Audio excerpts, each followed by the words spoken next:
Hey there, YouTube. Welcome to Big Mike Beard Wisdom. So, today, I was taking a look at the Escalade because that rear tire kind of goes flat in about 3 days.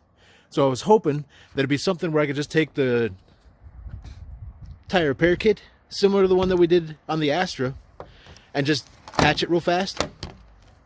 Unfortunately, this is going to be more complicated. So, the same thing that I did to the Astra, I just took a, spray bottle of Dawn dish soap and water and sprayed this tire down. I didn't see anything in the tread that was bubbling, and where I'm getting is primarily bubbles here on the face of the rim here, where the rim and the tire meet. You can kind of see I've got 3 leaks going, one right there, and one right there. So this one here, kind of a smaller one, not very big. I'd be willing to bet that's probably like a 2-week leak.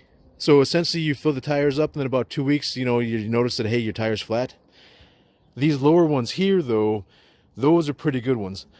And especially with how big the bubbles are, because you can kind of judge how big the leak is by how big the bubbles are. Once you've done enough leaks, you can kind of judge like time frames and stuff. So the big thing with this is that I can't use any kind of kit to fix this. This essentially needs to be taken to a shop or somewhere where they can take the wheel off.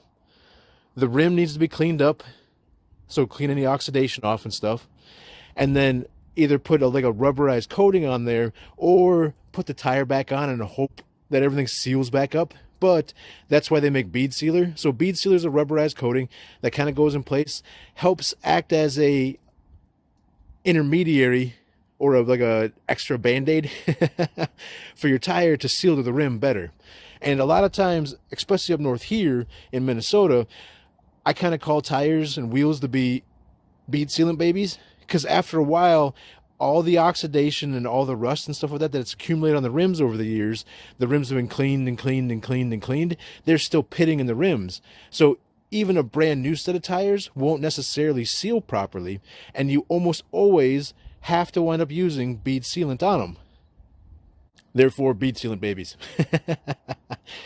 So, with these leaks, I'm fully expecting this to go flat again in about 3 days. Luckily, we don't need the Escalade until about 4 days from now.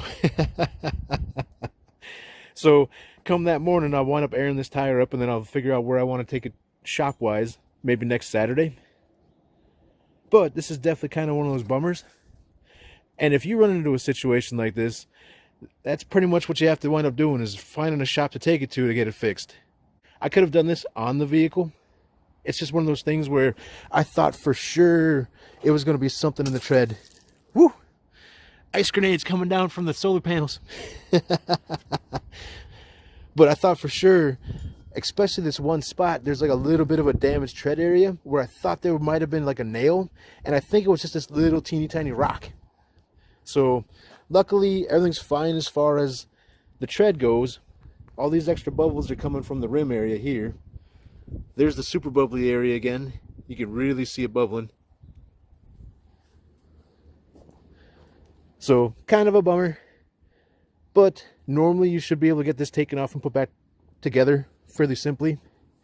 The big thing though is that it's going to be a used part, and there's always the possibility of damage when you go to take this off. So there might be the chance that whenever you go to get this repaired, you might be buying a tire, which can be a really slippery slope, because if your vehicle is all-wheel drive, like the Escalade is, might be looking at 4 tires instead of just one new one. Hope you guys enjoyed the video. Feel free to like and subscribe, and I'll check you next time. It took a long time for me to get this sucker to thaw out. It's the first day in a long time that's actually above freezing.